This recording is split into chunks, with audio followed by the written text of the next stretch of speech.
जय माता दी दोस्तों, आज माँ दुर्गा के नवरात्रों का दूसरा दिन है। दुर्गा सप्तशती के पाठ का दूसरा और तीसरा अध्याय आज आप श्रवण करेंगे। दूसरा अध्याय देवी जी का प्रादुर्भाव व महिषासुर की सेना का वध।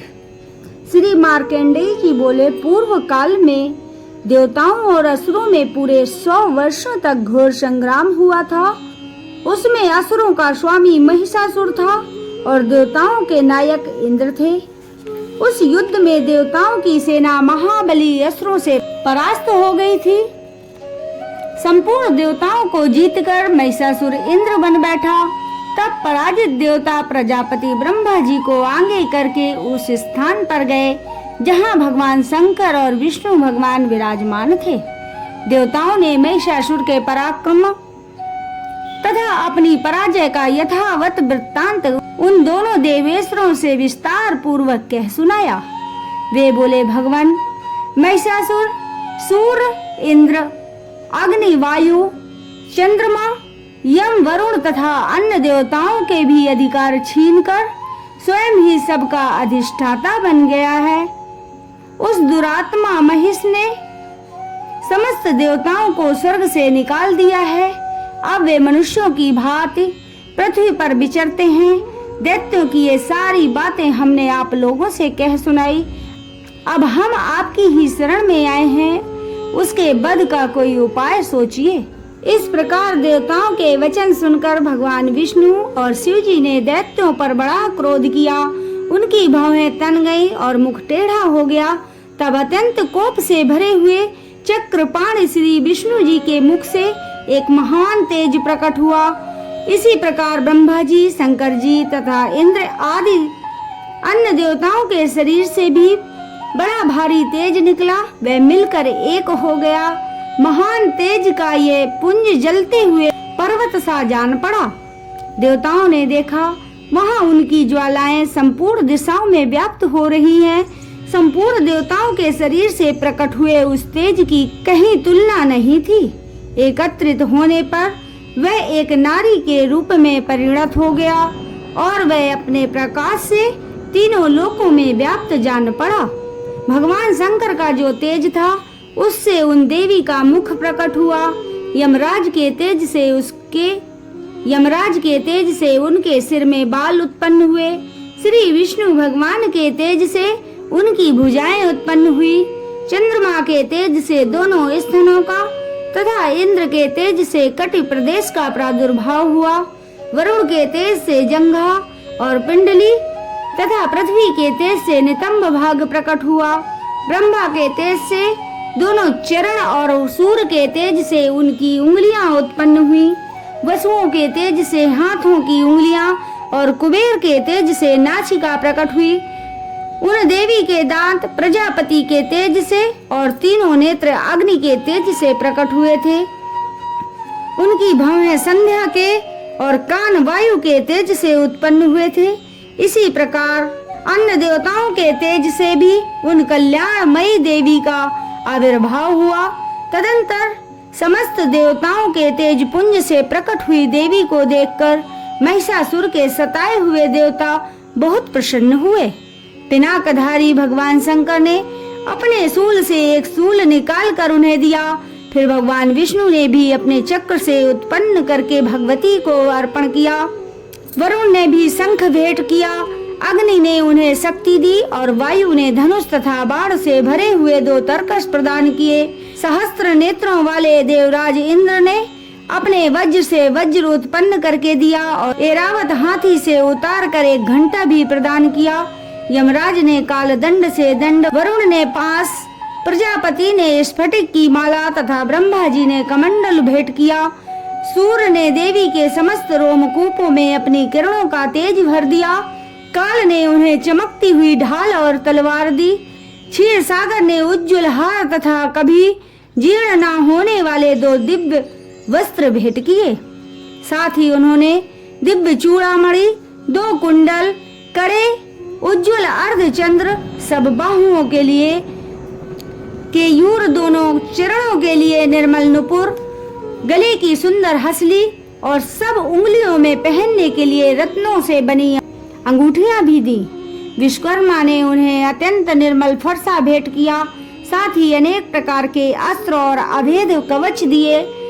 इसके सिवाय मस्तक और वक्ष स्थल पर धारण करने के लिए कभी न मुरझाने वाले कमलों की मालाएं दी। जलधि ने उन्हें सुंदर कमल का फूल भेंट किया।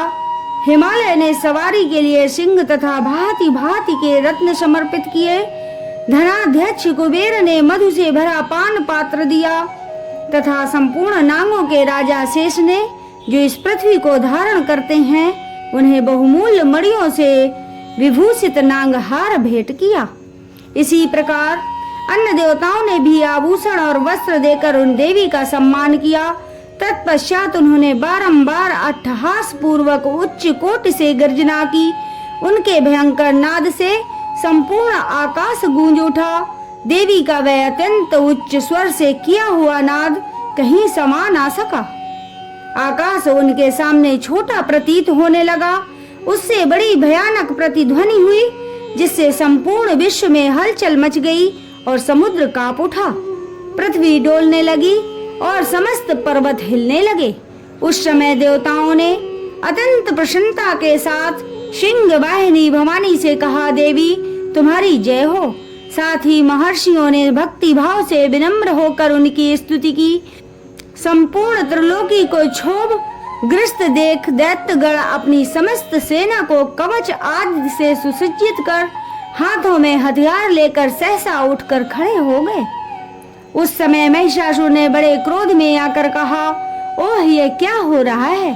फिर वह समस्त असुरों से घिरकर उस सिंहनाद की ओर लक्ष्य करके दौड़ा और आगे पहुंचकर उसने देवी को देखा, जो अपने प्रभाव से तीनों लोकों को प्रकाशित कर रही थी। उनके चरणों के भार से पृथ्वी दबी जा रही थी। माथे के मुकुट से आकाश में रेखा सी खिंच रही थी तथा वे अपने धनुष की टंकार से सातों पातालों को क्षुब्ध कर देती थी। देवी अपनी हजारों भुजाओं से संपूर्ण दिशाओं को आच्छादित करके खड़ी थी। तदंतर उनके साथ दैत्यों का युद्ध छिड़ गया। नाना प्रकार के अस्त्र शस्त्रों के प्रहार से संपूर्ण दिशाएं चमकने लगी। चिछुर नामक महान असुर, जो महिषासुर का सेना नायक था, वह देवी के साथ युद्ध करने लगा। अन्य दैत्यों की चतुरांगनी सेना साथ लेकर चामर भी लड़ने लगा। 60,000 रथियों के साथ आकर उदग्रह नामक महादैत्य ने लोहा लिया।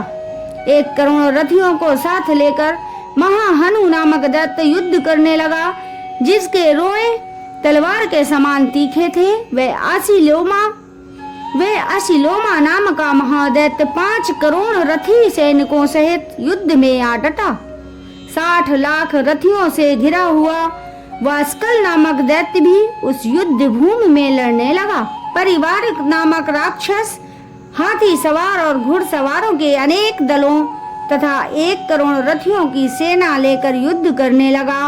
विडाल नामक दैत्य 5 अरब रथियों से घिरकर लोहा लेने लगा। इनके अतिरिक्त और भी हजारों महादैत्य रथ, हाथी और घोड़ों की सेना को साथ लेकर महादेवी के साथ युद्ध करने लगे। स्वयं महिषासुर उस रणभूमि में कोटि कोटि सहस्त्र रथ, हाथी और घोड़ों की सेना से घिरा खड़ा था। ये दैत्य देवी के साथ तोमर, भिंदीपाल, शक्ति, मूसल, खड़ग, परशु और पट्टिटस आदि अस्त्र शस्त्रों का प्रहार करते हुए युद्ध कर रहे थे। कुछ दैत्यों ने उन पर शक्ति का प्रहार किया, कुछ लोगों ने पास फेंके तथा कुछ दूसरे दैत्यों ने खड़ग प्रहार करके देवी को मार डालने का प्रयत्न किया। देवी ने भी क्रोध में भरकर खेल खेल में ही अपने अस्त्र शस्त्रों की वर्षा करके दैत्यों के वे समस्त अस्त्र शस्त्र काट डाले। उनके मुख पर परिश्रम व थकावट का लेस मात्र भी चिन्ह नहीं था। देवता और ऋषि उनकी स्तुति करते थे और वे भगवती परमेश्वरी दैत्यों के शरीर पर अस्त्र शस्त्रों की वर्षा करती रही। देवी का वाहन सिंह भी क्रोध में भरकर अपनी गर्दन के बालों को हिलाता हुआ असुरों की सेना में इस प्रकार विचरने लगा, मानो वनों में दावानल फैल रहा हो। रणभूमि में दैत्यों के साथ युद्ध करती अंबिका देवी ने जितने निश्वास छोड़े वे सभी तत्काल सैकड़ों हजारों गणों के रूप में प्रकट हो गए और परशु, भिंदीपाल, खड्ग तथा पट्टसी आदि अस्त्रों द्वारा असुरों का सामना करने लगी। देवी की शक्ति से बढ़ते हुए वे गण असुरों का नाश करते हुए नगाड़ा और शंख आदि बजाने लगे। उस संग्राम महोत्सव में कितने ही गण मृदंग बजा रहे थे। तदंतर देवी ने त्रिशूल से, गदा से, शक्ति की वर्षा से और खड्ग आदि से सैकड़ों महादैत्यों का संहार कर डाला। कितनों को घंटे के भयंकर नाद से मूर्छित करके मार गिराया। बहुत से दैत्यों को पांख से बांधकर धरती पर घसीटा। कितने ही दैत्य उनकी तीखी तलवार की मार से दो दो टुकड़े हो गए। कितने ही मूसल की मार से अत्यंत आहत होकर रक्त वमन करने लगे। कुछ दैत्य सूल से छाती फट जाने के कारण पृथ्वी पर ढेर हो गए। उस रणांगण में बाण समूह की वृष्टि से कितने ही असुरों की कमर टूट गई। बाज की तरह झपटने वाले देवी पीड़क दैत्यगण अपने प्राणों से हाथ धोने लगे। कईयों की बाहें छिन्न भिन्न हो गईं, कितनों की गर्दनें कट गईं। कितने ही दैत्यों के मस्तक कट कट कर गिरने लगे। कुछ दैत्यों के शरीर मध्य भाग से ही विदीर्ण हो गए। कितने ही महादैत्य जांघें कट जाने से पृथ्वी पर गिर पड़े। कितनों को ही देवी ने बाहें, एक पैर और एक नेत्र वाले करके दो टुकड़ों में चीर डाला।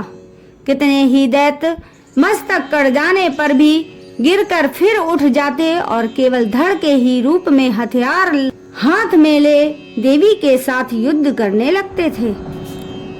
दूसरे कबंध युद्ध के बाजों की लय पर नाचते थे। कितने ही बिना सिर व धड़ के हाथों में खड्ग, शक्ति और सृष्टि लिए दौड़ते थे तथा दूसरे दूसरे राक्षस ठहरो ठहरो कहते हुए देवी को युद्ध के लिए ललकारते थे। जहाँ वह घोर संग्राम हुआ था वहाँ देवी द्वारा गिराए हुए रथ, हाथी, घोड़े और असुरों की लाशों से धरती ऐसे पट गई थी कि वहाँ चलना असंभव हो गया था। दैत्यों की सेना में हाथी, घोड़े और असुरों के शरीर से इतनी अधिक मात्रा में रक्तपात हुआ था कि थोड़े ही देर में वहाँ खून की बड़ी बड़ी नदियां बहने लगी। जगदम्बा ने दैत्यों की विशाल सेना को क्षण भर में नष्ट कर दिया। ठीक उसी तरह जैसे तृण और कंठ के भारी ढेर को आग कुछ ही क्षणों में भस्म कर देती है। देवी का सिंह भी गर्दन के बालों को हिला हिला कर जोर जोर से गर्जना करता हुआ असुरों के शरीरों से मानो प्राण खींच लेता था। वही देवी के गणों ने भी उन महादैत्यों के साथ ऐसा युद्ध किया जिससे आकाश में खड़े हुए देवतागण उन पर प्रसन्न हुए और फूलों की वर्षा करने लगे। आइए अब श्रवण करेंगे तीसरा अध्याय, महिषासुर का वध। श्री मार्कंडेय जी बोले, दैत्यों की सेना को इस प्रकार तहस नहस होते देख महादैत्य सेनापति चिछुर क्रोध से भरकर अंबिका देवी से युद्ध करने के लिए आगे बढ़ा। वे असुर रणभूमि में देवी के ऊपर इस प्रकार बाणों की वर्षा करने लगा जैसे बादल मेरुगिरी के शिखर पर पानी की धारा बरसा रहे हों। तब देवी ने अपने बाणों से उसके बाण समूह को अनायास ही काटकर उसके घोड़ों और सारथी को भी मार डाला। साथ ही उसके धनुष तथा अत्यंत ऊंची ध्वजा को भी तत्काल काट गिराया। धनुष कट जाने पर उसके अंगों को अपने बाणों से बीध डाला। धनुष, रथ, घोड़े और सारथी के नष्ट हो जाने पर वह असुर ढाल और तलवार लेकर देवी की ओर दौड़ा। उसने तीखी धार वाली तलवार से सिंह के मस्तक पर चोट करके देवी की बाईं भुजा में बड़े वेग से प्रहार किया। राजन, देवी की भुजा पर पहुंचते ही वह तलवार टूट गई। फिर तो क्रोध से लाल आंखें करके उस राक्षस ने सूल हाथों में लिया और उसे उस महादैत्य ने भगवती भद्रकाली के ऊपर चलाया। वह सूल आकाश से गिरते हुए सूर्यमंडल की भांति अपने तेज से प्रज्वलित हो उठा। उस सूल को अपनी ओर आते देख देवी ने भी सूल से प्रहार किया। उससे राक्षस के सूल के सैकड़ों टुकड़े हो गए। साथ ही महादैत्य चिछुर की भी धज्जियां उड़ गईं। वह प्राणों से हाथ धो बैठा। महिषासुर के सेनापति उस महापराक्रमी चिछुर के मारे जाने पर देवताओं को पीड़ा देने वाला राक्षस चामर हाथी पर चढ़कर आया। उसने भी देवी के ऊपर शक्ति का प्रहार किया, किंतु जगदम्बा ने उसे अपने हुंकार से ही आहत एवं निष्प्रभ करके तत्काल पृथ्वी पर डाल दिया। शक्ति को टूटकर गिरी हुई देख चामर को बड़ा क्रोध हुआ। अब उसने शूल चला, किंतु देवी ने उसे भी बाणों द्वारा काट डाला। इतने में ही देवी का सिंह उछलकर हाथी के मस्तक पर चढ़ बैठा और उस दैत्य के साथ बाहु युद्ध करने लगा। वे दोनों लड़ते लड़ते हाथी से उतरकर पृथ्वी पर आ गए और अत्यंत क्रोध से भरकर एक दूसरे पर बड़े भयंकर प्रहार करते हुए लड़ने लगे। तदंतर सिंह बड़े वेग से आकाश की ओर उछला और ऊपर से गिरते समय उसने पंजों की मार से चामर का सिर धड़ से अलग कर दिया। इसी प्रकार राक्षस उदग्र भी शिला और वृक्ष आदि की मार खाकर रणभूमि में देवी के हाथों से मारा गया, तथा दैत्य कराल भी दांतों, मुक्कों और थापड़ों की चोट से धराशायी हो गया। क्रोध से भरी हुई देवी ने गदा की चोट से उद्यत दैत्य का कचूमर निकाल डाला। इसी तरह भिंदपाल से वासकल को तथा बाणों से ताम्र और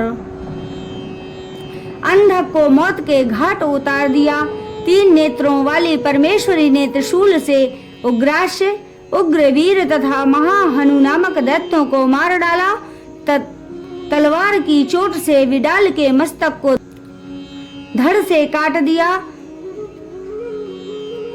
दुर्धर और दुर्मुख इन दोनों दैत्यों को भी अपने बाणों से यमलोक भेज दिया। इस प्रकार अपनी सेना का संहार करते देख महिषासुर ने भैंसे का रूप धारण करके देवी के गढ़ों को त्रास देना आरंभ किया। किन्हीं को थूथन से मारकर, किन्हीं के ऊपर खुरों का प्रहार करके, किन्हीं किन्हीं को पूंछ से चोट पहुंचाकर, कुछ को सींगों से विदीर्ण करके, कुछ गढ़ों को वेग से, किसी को सिंहनाद से, कुछ को चक्कर देकर और कितनों को निश्वास वायु के झोंकों से धराशायी कर दिया। इस प्रकार गढ़ों की सेना को गिराकर वे असुर महादेवी के सिंह को मारने के लिए झपटा। इससे जगदम्बा को बड़ा क्रोध आया। उधर महापराक्रमी महिषासुर भी क्रोध से भरकर धरती को खुरों से खोदने लगा तथा अपने सींगों से ऊंचे ऊंचे पर्वतों को उठाकर फेंकने लगा और गरजने लगा। उसके वेग से चक्कर देने के कारण पृथ्वी क्षुब्ध होकर फटने लगी। उसकी पूंछ से समुद्र चारों ओर से धरती को डुबाने लगी। उसके हिलते हुए सींगों के आघात के कारण बादलों के खंड खंड हो गए। इस प्रकार क्रोध से भरे हुए उस महादैत्य को अपनी ओर आता हुआ देख चंडिका ने उसका वध करने के लिए महान क्रोध किया। देवी ने पांस फेंकर उस महान असुर को बांध लिया। उस महासंग्राम में बंध जाने पर उसने भैंसे का रूप त्याग दिया और तत्काल सिंह के रूप में वह प्रकट हो गया।